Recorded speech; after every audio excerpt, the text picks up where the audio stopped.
রাহিম দণ্ডবিধি আইন 1860 সালের আইন, এটা 45 নম্বর আইন। এই আইনের শেষ পর্যায়ে আমরা এসে গেছি। আমাদের এখন আইনের একেবারে দ্বার প্রান্তে, হয়তো আর 20টি আইন আমরা পড়ব না, তারও কম আশা করি। আজকে যে ক্লাস শেষ করব, এরপরে আর 20টি আইনও পড়ার মতো নাই।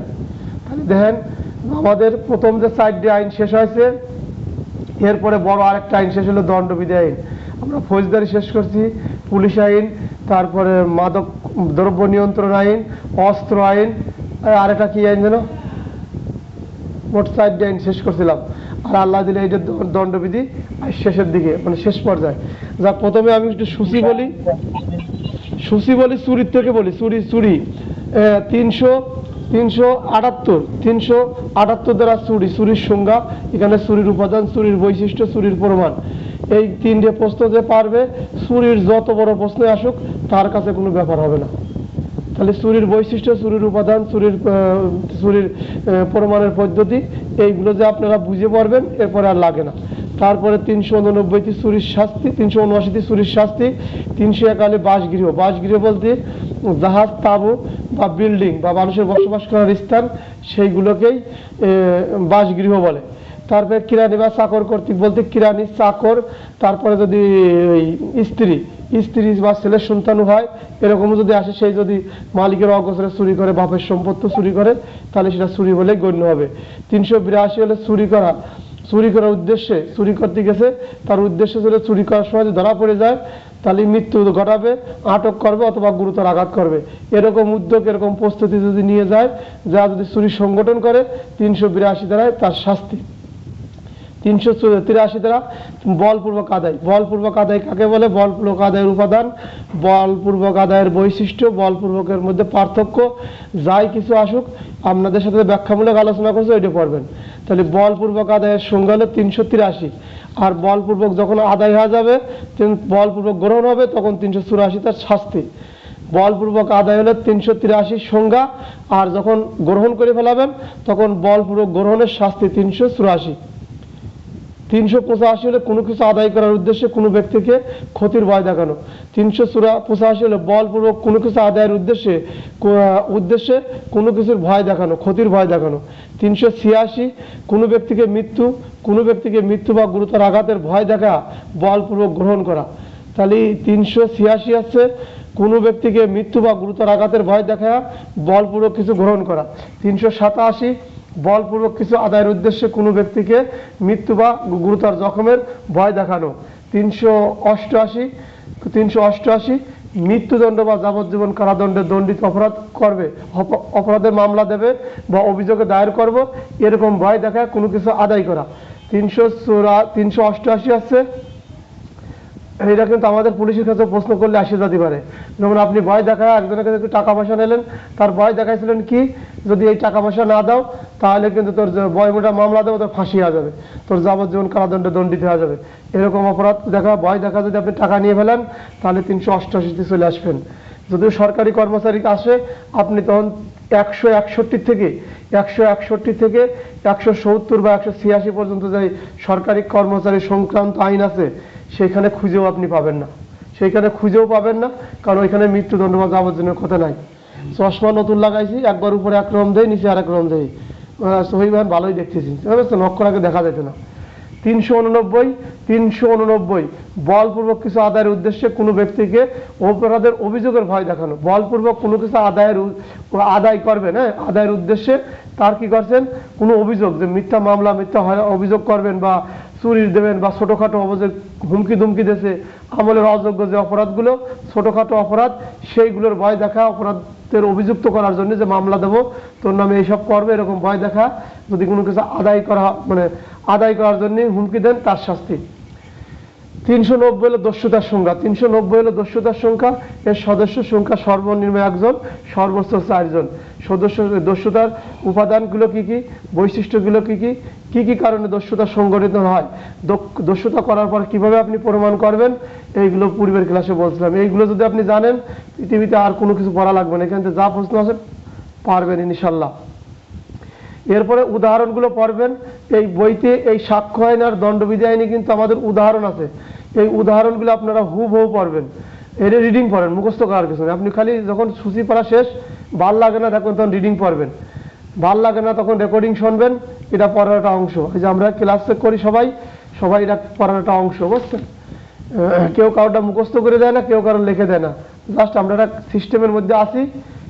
এইটা আমরা প্রতিদিন দুপুর 12টার সময় বসি একসাথে আলোচনার জন্য।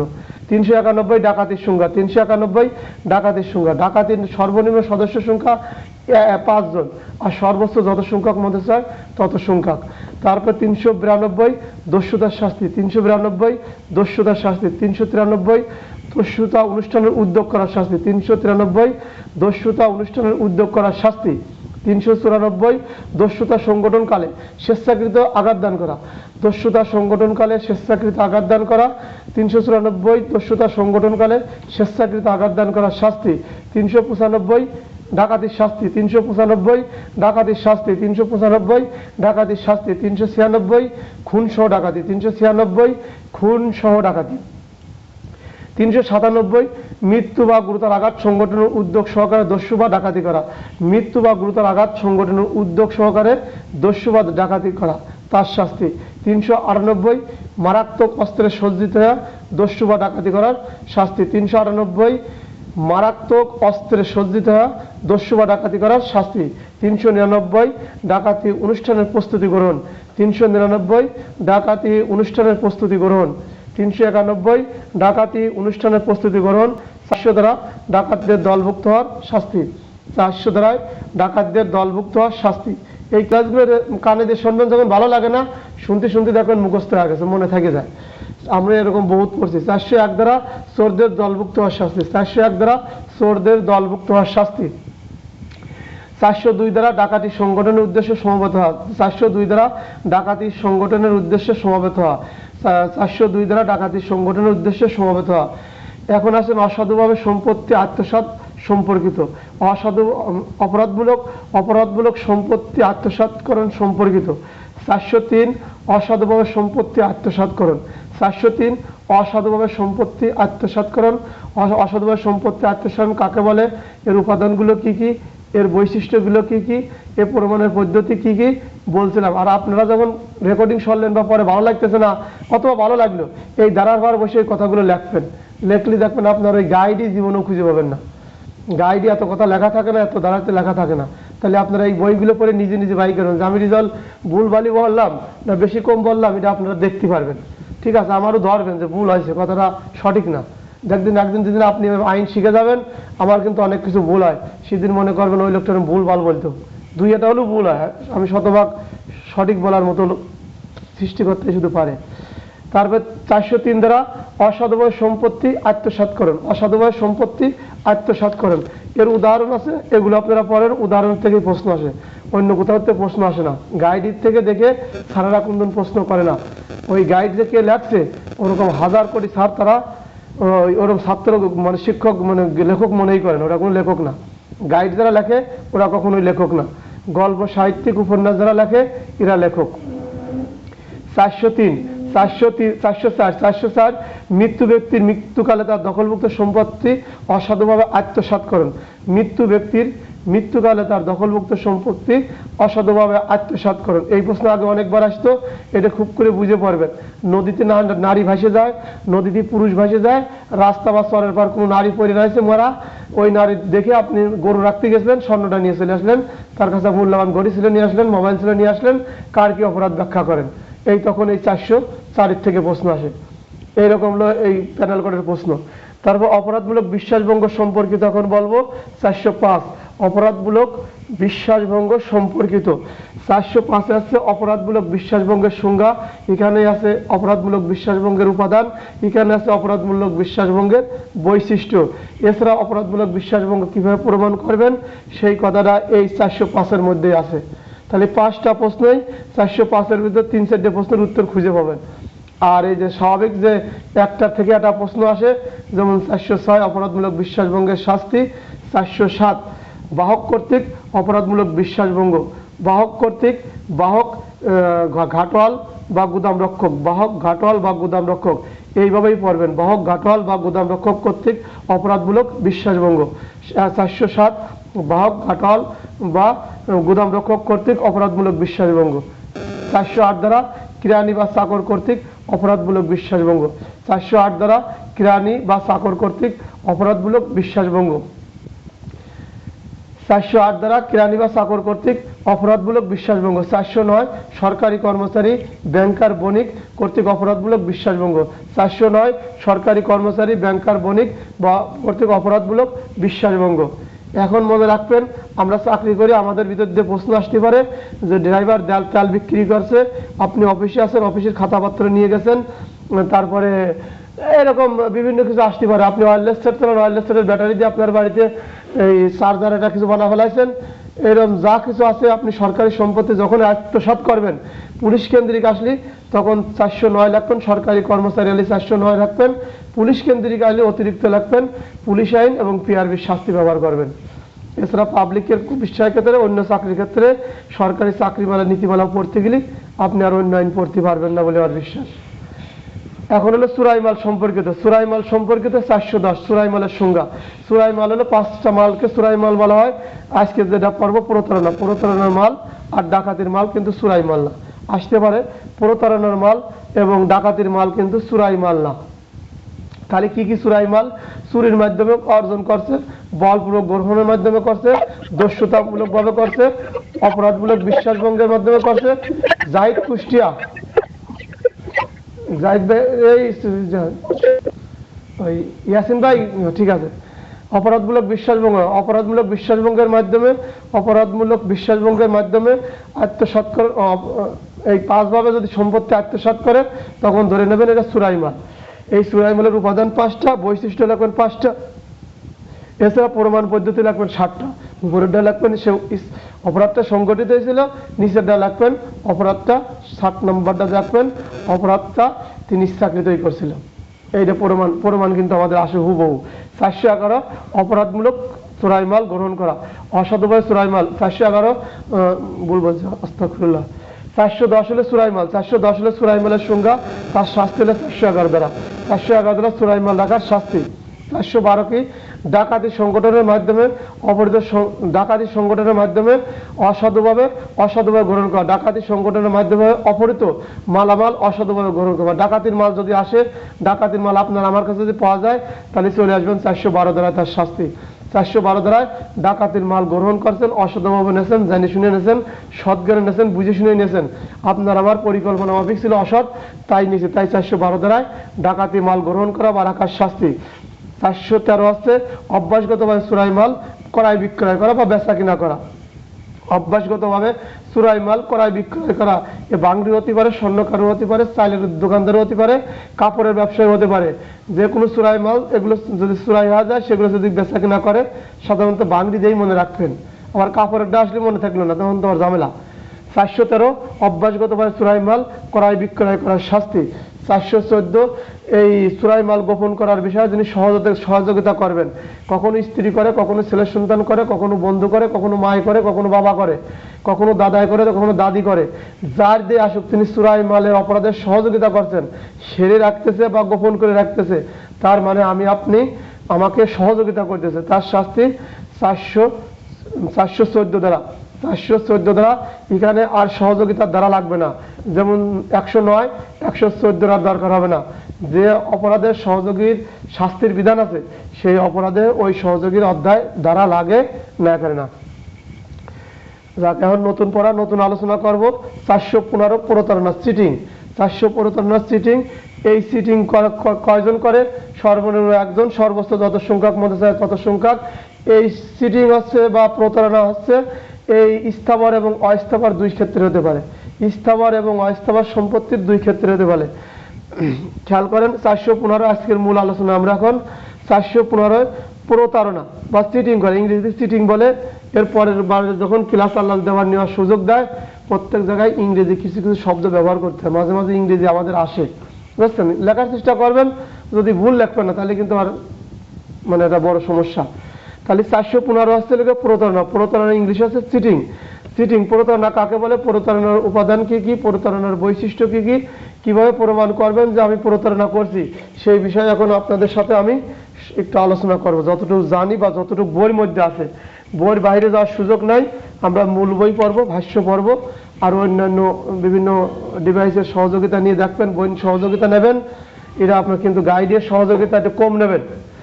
তারপরে যাদের আছে গেজেট কিন্তু বই, গেজেট নিয়ে কিন্তু পরীক্ষা দিতে পারবেন। যেই ব্যক্তি অন্য কোনো ব্যক্তিকে ফাঁকি দেয়, এইটা হচ্ছে ফাঁকি দেয়, এটা কিন্তু আপনি বুঝে শুনে খেয়াল করবেন। আমি হজরতের কাছ থেকে কোনো জিনিস আনবো, হজরতের আমি যেভাবেই পারি ছলে বলে কলে কৌশলে বুঝাবো। ও ইচ্ছা করে হয়তো আমি যা নিয়ে আসবো অথবা আমার বাড়ি বইয়ে দিয়ে যাবে। এইভাবে প্রতারণা করে। প্রতারণা খুব শক্তিশালী, এটা আমলযোগ্য অপরাধ মনে হয়, এটা আমলযোগ্য অপরাধ। চিটিং হলো এটা অস্থাবর সম্পত্তি হতে পারে, অস্থাবর সম্পত্তি হয়। এরা আপনি জানিয়ে শুনে সম্মতি সহকারে এই প্রতারণা করছেন বা এই প্রতারণার ফাঁদে পড়ে গেছেন। যে প্রতারণা ফাঁদে পড়ে সে হয়তো বুঝতে পারে না যে আমি প্রতারণায় পড়ে গেছি, কিন্তু ইনি সম্মতি সহকারে সরল বিশ্বাসে ইনি লাভের আশাও দিতে পারে, ক্ষতির আশাও দিতে পারে, উপকারের আশাও এই কার্যক্রমের সাথে তিনি জড়িত হতে পারেন, কিন্তু তার সম্মতিতে এই কার্যক্রম হয়। তাহলে সম্মতি হচ্ছে সম্মতি সহকারে। আর এই প্রতারণা স্থাবর এবং অস্থাবর সম্পত্তি। এমসিকিউ, প্রতারণা কয় ধরনের সম্পত্তিতে হয়? স্থাবর এবং অস্থাবর সম্পত্তিতে হয়। প্রতারণা করা ব্যক্তি যার কাছ থেকে যিনি প্রতারিত হন তার কি সম্মতি থাকে? তার সম্মতি থাকে। এমসিকিউ, তাহলে যে এই প্রতারণা করতেছেন এবং যিনি প্রতারিত হচ্ছেন তিনি কিন্তু সম্মতি, দুইজনের সম্মতি আছে এবং এই দুইজনের সামনাসামনি ঘটনা করতে পারে। এদের অবস্থান প্রতারণা কি প্রকাশ্য হয় না গোপন হয়? প্রকাশ্য হতে পারে, গোপন হতে পারে, টেলিফোন হতে পারে, দূরে যা দিয়ে আসতে পারে, আবার যার মালামাল তিনি যা বইয়েও দিয়ে আসতে পারেন, কিন্তু কাজটা প্রতারণা। কাজটা হলে প্রতারণা। আরো ভিতরে গেলে বুঝবেন এটা ফাঁকি দিয়ে নেওয়া হয়। এটা ফাঁকি দিয়ে নেওয়া হয় প্রতারণামূলক বা অসাধুভাবে। প্রতারণামূলকভাবে নয় বা অসাধুভাবে নয়, কোনো সম্পত্তি সমর্পণ করিতে বাধ্য করে, কোনো সম্পত্তি সমর্থন করিতে বাধ্য করে বা সম্পত্তি সংরক্ষণ সম্পর্কে সম্পাদন দান করে। সম্পত্তি সংরক্ষণ করবে। আসেন হজরত আমরা এই করি, একটা গুদাম করি, এখানে পেঁয়াজ রসুন কিনে রাখি, লাভ হবে না। কিন্তু হজরত তো ভালো মনে কি যে পেঁয়াজ রাখছে, আমি এই পেঁয়াজগুলো পরক্ষণে সরা নিছি, অথবা পরবর্তী টাকা হজরতের ওই দিকে এই যে সরাই নিয়ে যাওয়া ওর এই করা, ওর কাছে বুঝা শুনে গুদামের নিয়ে আসলাম, ওর পকেটের টাকা প্রথমে ব্যবসা করবে বলে আমি নিয়ে এসে পেঁয়াজ কিনলাম, পরে চাবি তো আমার কাছেও আছে, হজরতের কাছে আছে, আমি চাবি খুলে পেঁয়াজ টিয়াজ সব নিয়ে গেলাম। তাহলে কি এটা প্রতারণা করে নিলাম। অথবা বললাম হজরত তুমি 10 ট্রাক মাল পাঠা দাও রাঙ্গামাটি থেকে, কিছু আনারস পাঠা দাও, আমি এখানে দিলাম, এই যে টাকা দেবন বলে আসলাম, কিন্তু এগুলো আমি ফাঁকি দেবো বলে আমার উদ্দেশ্য ছিল অসৎ। এগুলো হলো প্রতারণা। এগুলো হচ্ছে প্রতারণা করা, টাকা না দেওয়া, চিটিং করা। তাহলে কি বলছে? কোনো ব্যক্তিকে ফাঁকি দেওয়া, কোনো ব্যক্তিকে ফাঁকি দেওয়া, কোনো সম্পত্তি সমর্পণ করতে বা কোনো সম্পত্তি সংরক্ষণ সম্পাদন দান করতে প্রতারণা করে। এই প্রতারণা কোনো কার্য করিতে করা হইতে বিরত রাখে। আপনি এমন একটা কাজ করবেন যা করা লাগবে না, আমি তো আছি, আপনার সমাধান করে দেবেন, করা হয়তো আপনাকে বিরত রাখে। আপনি করতে চাইছিলেন আপনার ভালোর জন্য, আমি প্রতারণা করবো, আপনাকে ঠকাবো, আপনার কাছ থেকে ওই জিনিসটা নেবো বলে আপনারা বলছে করা লাগবে না, ঠিক আছে, এই কাজ থেকে আপনাকে আমার বিরত রাখা হলো এবং আপনার এই সম্পত্তি আমি ভোগ দখল করবো নেবো বলেই এই প্রতারণার আয়োজন করছিলাম। এই প্রতারণা করলে কি হয়? একজন লোকের দেহ, মন এবং সুনামের ক্ষতি হয়। যে লোক প্রতারণা করে, প্রতারিত হলে তার দেহ, মন, সুনামের ক্ষতি হয়। যেমন হজরতের কাছ থেকে এই আনারস নিয়ে আসলাম, হজরতের এলাকার লোকজন যখন টাকা বাকি টাকি করে কেনছে, তখন ওর দেহ, সুনামের ক্ষতি। ও তো টাকা দিতে পারতেছে না, আমি টাকা না দিলে হজরত দিতে পারবে না, ও তো সরল বিশ্বাসে ছাড়িয়ে দিছিল। কিন্তু এদের প্রতারিত হয়েছে, এদের জানে না যে এই মালটা এই রিজাল্টের নাম্বারে পরে পাওয়া যাবে না, এটাও জানা ছিল না, কিন্তু মালটা পাঠা দিয়েছে, এটাও প্রতারিত হয়েছে। তাহলে হজরতের কি ক্ষতি হচ্ছে? দেহের ক্ষতি হচ্ছে, মনের ক্ষতি হচ্ছে এবং তার এলাকার সুনাম যে আছে, সুনামের ক্ষতি হয়। আরো কি হলো? তার সম্পত্তির ক্ষতি হলো, তার টাকা পয়সা চলে গেল, তার অনেক কিছু ক্ষতি হয়, টাকা পয়সা গেল, আনারস গেল এবং তার সম্পত্তি অনিষ্ট সাধন হলো। অনিষ্টটা যদিও সামনে পাবো, এখানেও অনিষ্টের একটু জড়িত আছে। অনিষ্ট মানে ক্ষতি করা। এই প্রতারণা অনেক সময় ক্ষতিও করে ফেলায়, যে আপনি এই মালটা বিক্রি হবেন না, নষ্ট করে ফেলেন, অর্থাৎ সামনের বাজারে অনেক দাম ছিল। এই কাজগুলোই হচ্ছে প্রতারণা করা বা চিটিং করা। ইংরেজিতে মনে রাখবেন চিটিং। তাহলে আবারও বলি, প্রতারণা কাকে বলে, প্রতারণার উপাদান কি কি, প্রতারণার বৈশিষ্ট্য কি কি। কোনো ব্যক্তিকে ফাঁকি দেয়, এই প্রতারণা হয় স্থাবর বা অস্থাবর সম্পত্তি, দুই ক্ষেত্রে হয় প্রতারণা, স্থাবর এবং অস্থাবর প্রতারণা একটা আমলযোগ্য অপরাধ। কোনো ব্যক্তিকে ফাঁকি দেয়, এই কাজটা প্রতারণামূলকভাবে বা অসাধুভাবে করে, এই কাজটা প্রতারণামূলকভাবেই করে বা অসাধুভাবে করে। কোনো সম্পত্তি সমর্পণ করতে বলে, কোনো সম্পত্তি সমর্পণ মানে আমাকে দিয়ে যান বা আমার কাছ থেকে নিয়ে যান, কোনো সম্পত্তি সমর্পণ করা, ইস্তাবার অগস্তাবে সমর্পণ করা, আপনি দিয়ে যান বা দিতে বাধ্য থাকেন বা শান্তি চুক্তি করে নেন। সম্পত্তি সংরক্ষণ, কোনো সম্পত্তি সংরক্ষণ করা, কাঁচা মাল, শুকনো মাল বা ইস্তাবার সম্পত্তি, ইস্তাবার যা সংরক্ষণ করলে ভালো থাকবে বা ভালো চলবে, আমরা লাভবান হবে, এরকম সম্মতি সহকারে সম্মতি দান করিয়া যে আপনি প্রতারণা করলেন, তাহলে সম্পত্তি সংরক্ষণের ক্ষেত্রেও প্রতারণা করা হয়। এবং আপনি যে কাজ করতে গেছেন সেই কাজ করা থেকে বিরত রাখা, সেই কাজ করতে না দেওয়া এবং করা থেকে বিরত রাখা। কোনো কাজ করতে গেছেন সেই কাজ করতে না দেওয়া এবং কাজ করা থেকে বিরত রাখাই হচ্ছে প্রতারণার কাজ। এই প্রতারণা যে ব্যক্তি প্রতারিত হলেন, যে ব্যক্তি প্রতারণা শিখালেন, তার কি কি ক্ষতি হয়? দেহ, মন এবং সুনাম। দেহ, মন, সুনাম, সম্পত্তির ক্ষতি হয়। দেহ, মন, সুনাম এবং সম্পত্তির ক্ষতি হয় বা অনিষ্ট হয়। তাহলে কয়টা হলো? দেহ, মন, সুনাম এবং সম্পত্তির ক্ষতি হয়। এক কথা মনে রাখবেন, প্রতারিত হলে সে ব্যক্তির কি কি ধরনের ক্ষতি হয়। নিচে আসবে এমসিকিউ। যে ব্যক্তি প্রতারিত হলেন তার কি কি ধরনের ক্ষতি হয়? দেহের ক্ষতি হয়, মনের ক্ষতি হয়, সুনামের বা সম্পত্তির ক্ষতি হয়, উপরের সবগুলোই। তখন আপনি দেখলেন যে প্রতারিত দেহের কোনো আর হওয়ার কথা না, মনেরও কোনো কিছু হওয়ার কথা না, তার সম্পত্তি হতে পারে, সম্পত্তি মারিয়ে দিলেন, আপনার এমসিকিউ ভুল হয়ে গেছে। তাহলে দেহ, মন এবং সুনাম বা সম্পত্তির ক্ষতি হয়। এরকম যে ব্যক্তি প্রতারিত হয়ে যায় সে কিন্তু পাগলও হতে পারে, সে অনেক কিছু মানে ইমোশনালে চলে যায়। এই প্রতারণা 415 হচ্ছে প্রতারণার শাস্তি হলো 400 কত, প্রতারণার শাস্তি হলো 417, প্রতারণার শাস্তি 415 প্রতারণার সংজ্ঞা। এখন আসলে প্রতারণা প্রমাণ কিভাবে করবেন? প্রতারণা প্রমাণ কিভাবে করবেন? উপাদান পালেন, বৈশিষ্ট্য পারলেন, এবং প্রমাণ। প্রশ্ন হচ্ছে আমি যে প্রতারিত হলাম বা রিজাল্ট প্রতারিত হয়েছে কিভাবে প্রমাণ করবেন? তখন প্রথমেই লিখবেন অপরাধ অনুষ্ঠিত হয়েছিল। ঘটনা হলে অপরাধ অনুষ্ঠিত হয়েছিল, কোনো ব্যক্তি তাকে ফাঁকি দিয়েছিল, এই প্রতারিত এটা ইস্তাবার বা অস্তাবার সম্পত্তি ছিল, মিথ্যা বর্ণনা, এই প্রতারণা সম্পর্কে তিনি মিথ্যা, আরো কিছু ছিল উদাহরণ বলবো, কি মিথ্যা বর্ণনা। এই যে প্রতারণা, যে একটা কলম, সে বললে এটা কালো কালি আছে, আসলে এর ভিতরে লাল কালি, এই প্রতারণা করছে। মিথ্যা কি বলছে? বর্ণনা দিচ্ছে কলম সম্পর্কে, মিথ্যা বর্ণনা। প্রতারণা অসাধু মনোভাব, এই কাজটা যারা করে এদের মনোভাব থাকে অসাধু, এই প্রতারণা যারা করে এদের মনোভাব থাকে অসাধু। তারপরে কি? প্রতারিত ব্যক্তির সম্মতি নিয়েই কাজটা করে। যে ব্যক্তি প্রতারিত হয় তার সম্মতি নিয়ে কিন্তু কাজ করে, ব্যক্তিগত লাভ বা অন্যের ক্ষতি করে, এই প্রতারণা করে। তাহলে প্রতারণার প্রমাণ কি? এই অপরাধ সংগঠিত হয়েছিল, কোনো ব্যক্তিকে ফাঁকি দিয়েছিল, কোনো স্থাবর অস্থাবর সম্পত্তি নিয়েছিল, কোনো সম্পত্তি সমর্পণ করতে বাধ্য করছিল, কোনো সম্পত্তি সুরক্ষা করতে বাধ্য করছিল, কোনো কার্য করা হইতে বিরত বা কার্য করা নিষেধ করছিল।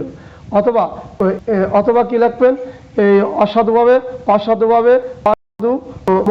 অসাধু মনোভাব নিয়ে এই কাজটা করেছিল, এই কাজটা তিনি স্বেচ্ছাকৃতভাবে করেছিলেন। এইভাবে প্রমাণ করবেন। 7টা বা 5-7টা লিখবেন, প্রমাণ যেটা আসবে তার আগে পরে আর প্রশ্ন থাকে না, কারণ 6-7টা লেখা আগে দুটি হলো কমন কথা। একটা হলো অপরাধ সংগঠন হয়েছিল, লাস্টেরটা লিখবেন অপরাধটা ইচ্ছাকৃতভাবেই করেছিলেন। তাহলে 415 হচ্ছে প্রতারণার শাস্তি হচ্ছে 417। এখন আসেন আর একটা গুরুত্বপূর্ণ ধারা 416 বলছে অপররূপ ধারণ পূর্বক প্রতারণা।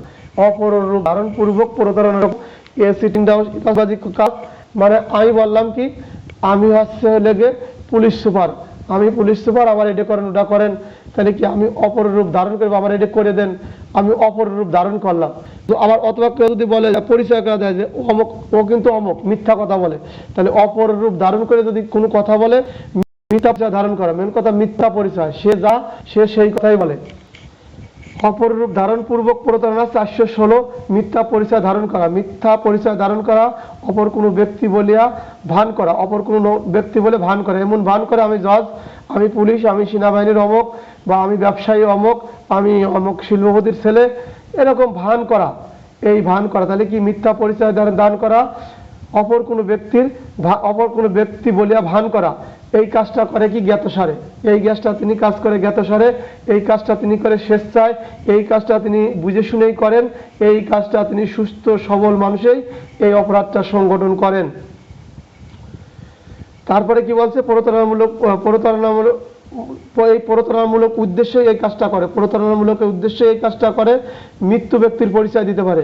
এখানে কি প্রতারণা করার সময় কিন্তু মৃত্যু ব্যক্তির পরিচয় দিতে পারে, কারণ যে ব্যক্তি মারে নাই, ধরেন এই যে বললো কি আমি নবাব সিরাজউদ্দৌলার নাতি ছেলে, আমি নবাব সিরাজউদ্দৌলার নাতি ছেলে, আসলে নবাব সিরাজউদ্দৌলা মারা গেছে, কিন্তু আমি তার মৃত্যু ব্যক্তির পরিচয় দিয়ে বললাম যে বাইজিদ নবাব সিরাজউদ্দৌলার বংশধর। এটা কি মৃত্যু ব্যক্তির পরিচয় দিয়েও প্রতারণা হয়। কাল্পনিক পরিচয়, কাল্পনিক মানে এমন কিছু বলবে, গায়েবী কথা বলবে, কাল্পনিক, যে আপনি যদি এটা না করেন বা এ না করেন তাহলে এরকম কাল্পনিক কিছু পরিচয় দেবে, যে বড় লিয়ে হবে, কত ব্যাখ্যা দরকার নেই আর গভীরে যাওয়ার দরকার নেই। কাল্পনিক পরিচয়, কাল্পনিক একটা পরিচয় দেবে।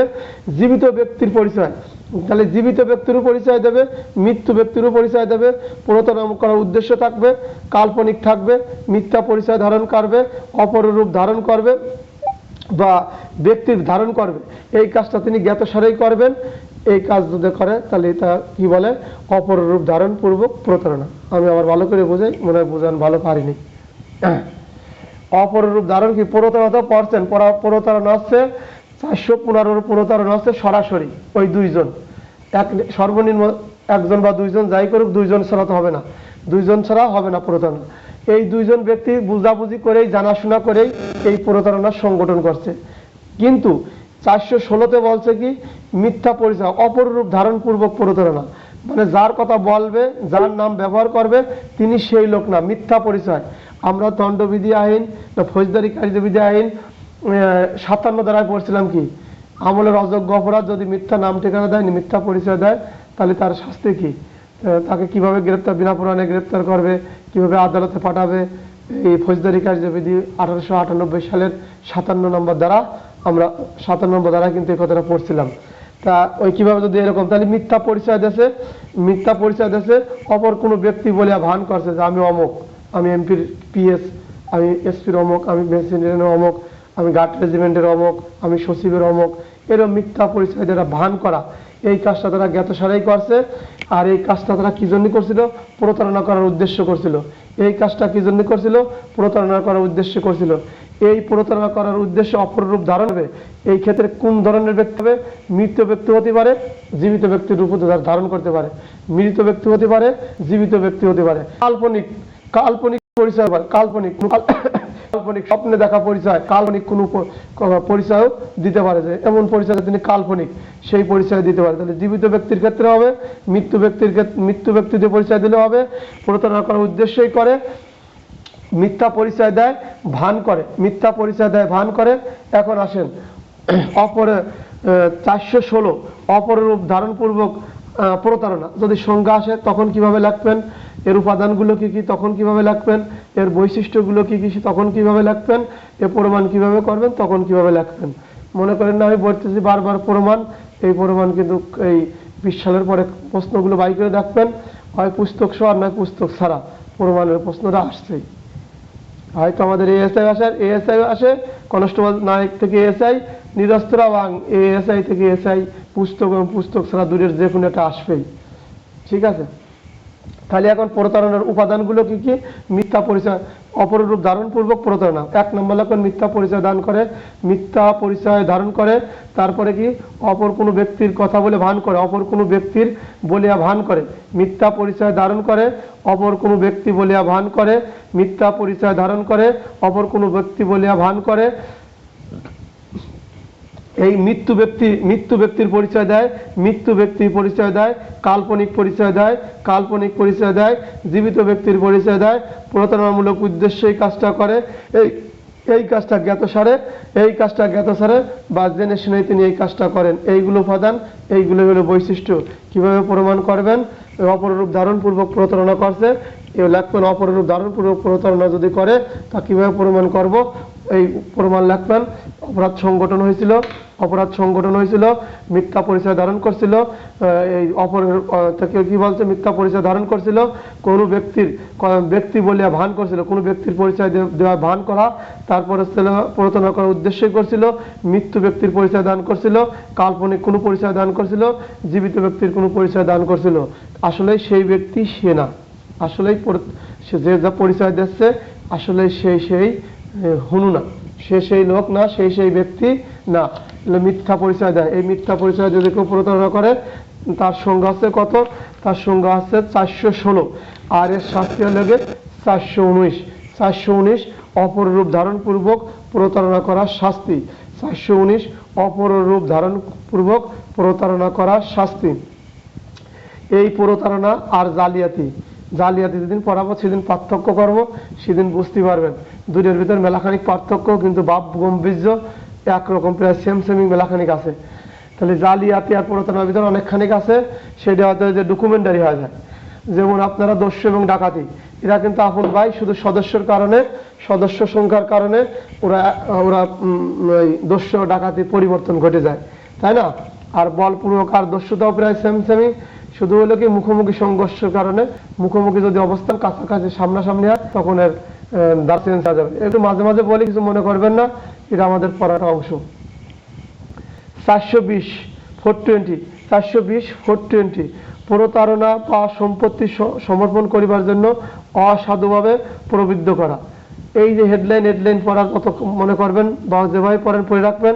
প্রতারণা সম্পত্তি সমর্পণ করিবার জন্য অসাধুভাবে প্রবৃত্ত করা। এইটাই যে 383, 384, 385, 386, 387, 388, 389 বলপূর্বক আদায় আর বলপূর্বক গ্রহণ। এই 315 এর সংজ্ঞা হলো প্রতারণা, 317 এর শাস্তি, এবং 300 যখন আপনি আদায় করে ফেললেন তখন এই 420 চলে আসে। এই অল্প একটু মনে রাখবেন, হস্তান্তর করে ফেলাছেন, সম্পত্তি হস্তান্তর হয়ে গেছে, আপনি 420 করে মালটা নিয়ে আসেন চিটিং করে, তার কাছ থেকে স্থাবর অস্থাবর সম্পত্তি যখন এই গ্রহণ করে ফেলাইছেন, অল্প মনে রাখবেন, বেশি ভিতরে গেলে আড়া ফেলা দেবেন। তাহলে 420 করে নিয়ে গেল আয়ুব, যে আমার কাছে একটা বই 420 করে নিয়ে গেল। আয়ুব বললো যে আমার কাছে 420 করে কি দেখি করলে কেমনি গায়ে বুঝলাম না, আমার কাছে তো বই নিয়ে চলে গেছে, ঠিক আছে, আমার কাছে তো এই টাকা নিয়ে চলে গেছে। এই যখন নিয়ে চলে আসছি, যখন ঘটনা ঘটে গেছে, যখন গ্রহণ করে ফেলাইছে, তখন 420 ব্যবহার করবেন। এটা হস্তান্তর হয়ে যায়, জিনিসটা হস্তান্তর হয়ে যায়, হাতের থেকে অন্য হাতে চলে যায়, প্রতারিত অলরেডি কমপ্লিট হয়ে যায়। তাহলে আমি যে আপনাদের বলছি 384, 386, 388 লেনদেন কমপ্লিট হয়ে যায়, যার কারণে এই জোর সংখ্যা শাস্তি। এখানে আলটা 420 পালেন, এটাও জোর, এই কাজটা গ্রহণ 420। এরপরে দ্বারা আসেন অনিষ্ট হচ্ছে লেগে। এবার নতুন আটা অনিষ্ট পর্ব 425 অনিষ্ট মানে ক্ষতি করা, আর একটা না দুটি দ্বারা পড়ব, বেশি সময় ক্লাস হয় নাই। আজকে নিয়ত করে 441 থেকে আল্লাহ দিলে কালকে ওইখানে দুটি ক্লাস নেওয়া লাগতে পারে, সম্ভবত এটাই নেবো বা দুটি নিলেই ভালো হবে। ওইখানে বড় একটা আছে, অধ্যায় আছে, মানে 440 থেকে শুরু করে 462 ক পর্যন্ত, খ পড়া লাগবে না। তা যাক, 425 অনিষ্ট। 425 হলো অনিষ্ট কাকে বলে, অনিষ্টের উপাদানগুলো কি কি, অনিষ্টের বৈশিষ্ট্যগুলো কি কি, সেই বিষয়ে এখন আপনাদের সাথে আলোচনা করব। অনিষ্ট হচ্ছে যদি এক ব্যক্তি অপর কোনো ব্যক্তির সম্পত্তির ক্ষতি করে বা নষ্ট করে ফেলায়। এক ব্যক্তি অপর ব্যক্তির সম্পত্তি ক্ষতি করলে, আমি যদি হজরতের সম্পত্তি ক্ষতি করি, আমার চারিনা লাভ নেই, হজরত ক্ষতিগ্রস্ত হলো বা হজরতের সম্পত্তি নষ্ট হলো, এটাকে অনিষ্ট বলে। এছাড়াও ব্যক্তির সম্পত্তি, আমার সম্পত্তি আমি অনিষ্ট করতে পারি। কিরকম, আমি বিমার টাকা নিয়ে একটা মোটরসাইকেল কিনছি, তা দেখলাম যে মোটরসাইকেল যদি পুরা দেয় তাহলে টাকা বেশি পাতে পারি, আমি মোটরসাইকেল ধরা দিলাম। আমার যদিও টাকা, কিন্তু বিমা তো টাকা ফেরত দেবেন, এই যে আমি অনিষ্ট করলাম, আমি কি করলাম, আমি অনিষ্ট করলাম।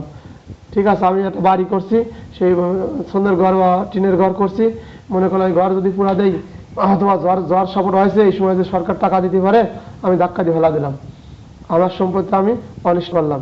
বেশিরভাগ অনিষ্টই মানুষ অপরের সম্পত্তির ক্ষতি করে, লোকসান করে, এইগুলোকে অনিষ্ট বলে। অনিষ্ট হচ্ছে লোকসান করানো। আপনার একটা সম্পত্তি আছে, ধরেন হচ্ছে আপনি বাজারে মাছ নিয়ে আসেন, এমন মাছ নিয়ে আসেন, আমি দেখা গেলো পাশে অনেক ওই জাতীয় মাছ নিয়ে আসলাম, বললাম কম দামে ছাড়বো, তাহলে আপনি ওই মাছের যে বিক্রি করতে আসেন আপনার লোকসান হলো, তাহলে মানে আপনার ক্ষতি হলো, ক্ষতি মানে অনিষ্ট, লোকসান, লোকসান মানে ক্ষতি, ক্ষতি মানে অনিষ্ট, ক্ষতি সাধন মানে অনিষ্ট, মানে আপনি ক্ষতিগ্রস্ত যেভাবে হবেন এতে আমার তার লাভ নেই। আমি যে মাছের লসে বেচতেছি আমারও লস, আপনাকেও লস করার উদ্দেশ্য আমি সব আপনাকে ক্ষতি করা, আপনার লোক করা, সম্পত্তির ক্ষতি করা। এরপরে আপনার সময় যদি আপনার সম্পত্তির মধ্যে যদি আমি কিছু কেমিক্যাল মাসা নষ্ট করে ফেলাই, তাহলে আপনার সম্পত্তি আমি অনিষ্ট করছি বলেই গণ্য হবে। কোনো সম্পত্তি নষ্ট করা, সম্পত্তির পরিবর্তন, সম্পদ পরিবর্তন সাধন করা, এমন কিছু সম্পত্তি যে পরিবর্তন সাধন করে ফেলছি।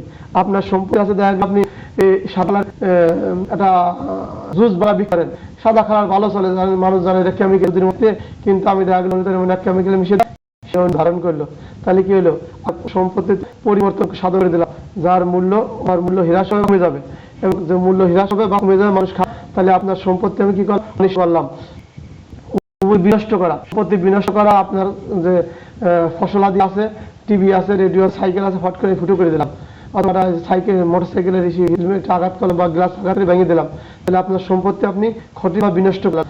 এটা হীরা, হীরা মানে কি কমে যাওয়া। আপনার কাছে বলবেন এক জায়গায় আরেক জায়গায় যাবেন, আমি জানি যদি হঠাৎ একটু বাধা সৃষ্টি করতে পারি বা কোনো কথা কাজ ঠেকা রাখতে পারি, তাহলে ওই জিনিস আস্তে আস্তে কমতে থাকবে বা নিঃশেষ হয়ে যাবে, তাই না? আছে না, অনেক জিনিস আস্তে আস্তে শেষ হয়ে যায়। পেট্রোল জাতীয় জিনিস, আপনার মুখ খুলে রাখলাম, আপনার বোতলের মধ্যে পেট্রোল অকটেন দিয়ে রাখবেন, ওটা যদি মুখ খুলে রাখেন দেখুন আস্তে আস্তে ওটা হ্রাস পাবে বা কমে যাবে, নিঃশেষ হয়ে যায়। ঠিক আছে, এইগুলো যদি আপনি করেন, তাহলে সম্পত্তির অনিষ্ট সাধন করছেন বা ক্ষতি করছেন বলেই গণ্য হবে। তারপরে এখন আসেন 425 দ্বারা অনিষ্ট কাকে বলে, অনিষ্টের উপাদানগুলো কি কি, অনিষ্টের বৈশিষ্ট্যগুলো কি কি, কোন কোন বিষয়ে প্রমাণ করে অনিষ্টগুলো জানবেন যে অনিষ্ট অপরাধে তিনি অপরাধী হয়েছেন। এখানে আর একটা দ্বারা পড়ব, সেটা হলে কত, অনিষ্টের শাস্তি হলো 425, 426, 426 হলো অনিষ্টের শাস্তি, 426 অনিষ্টের শাস্তি, 431 আপনারা কেউ যায় না ক্লাসটা শোনার, বেশি সময় না, টাইম গড়িতে দেওয়া আসবো। তাহলে অনিষ্ট উপাদানগুলো কি কি, লোকসান করানো, লোকসান করানো, সম্পত্তির ক্ষতি সাধন করানো, কোন সম্পত্তি নষ্ট করা, সম্পত্তিতে পরিবর্তন করা, সম্পত্তির পরিবর্তন করা, সম্পত্তি বিনষ্ট করা, সম্পত্তি হ্রাস করা, সম্পত্তির মূল্য হ্রাস করা, তারপরে ক্ষতি সাধনের বা আক্রান্ত হয়, এমন যেন হাঁস মুরগি আছে, আপনার হাঁস মুরগি আমি এমন একটা কাজ করলাম, আক্রান্ত হয়ে গেল, এগুলো করলে অনিষ্ট হয়েছে বলে গণ্য করবেন। এর উপাদান বৈশিষ্ট্য প্রমাণ হলো কি, প্রথমটা লিখবেন অপরাধ সংগঠন হয়েছিল, লাস্টে লিখবেন অপরাধটি তিনি ইচ্ছাকৃত করছিলেন।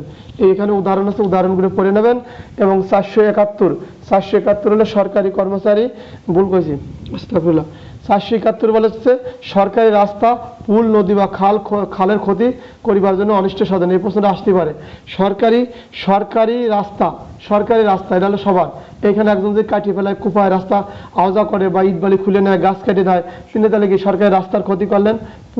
পুল মানে ব্রিজ, পুল মানে যে যমুনার সাথে, এগুলো পুল বা নদী বা যে কালবাটে, এগুলো একসাথে বোঝায় পুল। নদীর জলা দ্বারা আপনি নদীতে পেশাব পায়খানা করেন, মানুষের মানে এইগুলো অনিষ্ট সাধন করা, অন্যের ক্ষতি হবে। আপনার পেশাব পায়খানা একজনের গায়ে লাগলে তো অবশ্যই ক্ষতি হবে।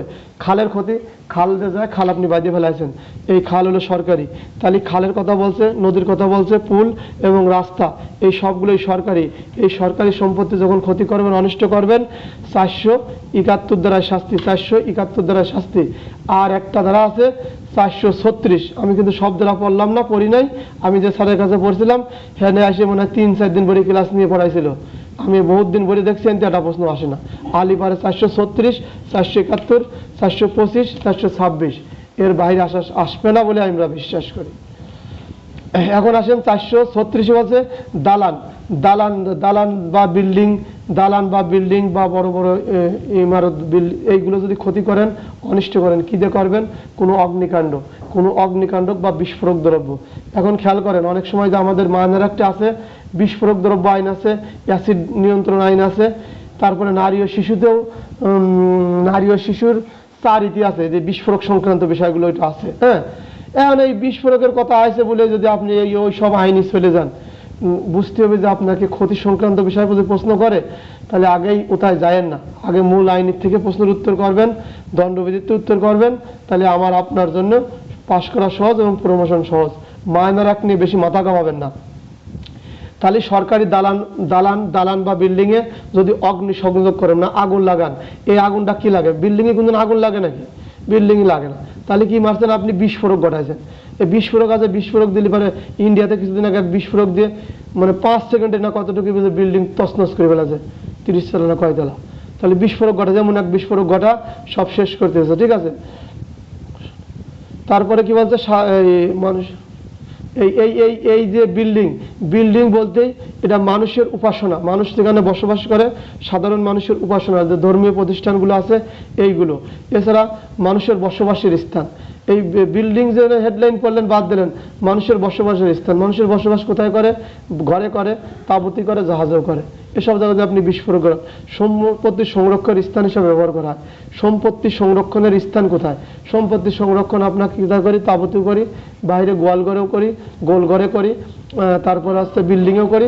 সম্পত্তি, আপনার সম্পত্তি আপনি যেখানে সংরক্ষণ করেন সেইখানে যদি অগ্নিসংযোগ ঘটায়, বিস্ফোরক ঘটায়, তার মানে আপনার সম্পত্তি যে অনিষ্ট করলো আপনি বুঝে ফেলেন। সবাই শুধু দালান করে পড়ে, ভিতরে দেন কতগুলো কথা লেখা আছে। তাহলে মানুষের দালান ইত্যাদি ধ্বংস, অগ্নিসংযোগ, এটা কাজ করবে কি? অপরাধটা আগুন বা বিস্ফোরক দিয়ে করাবে। আগুন বা বিস্ফোরক দিয়ে করাবে। আপনি যেখানে উপাসনালয়ে বসবাস করি, মানুষের বসবাসের স্থান, সম্পত্তি সংরক্ষণের স্থান, কোনো দালান ধ্বংস করিবার অভিপ্রায় আছে এরকম যদি কোনো ব্যক্তি অনিষ্ট করে, তাহলে তার শাস্তি হলো 436 দ্বারা। তার শাস্তি 436 দ্বারা। আসসালাম।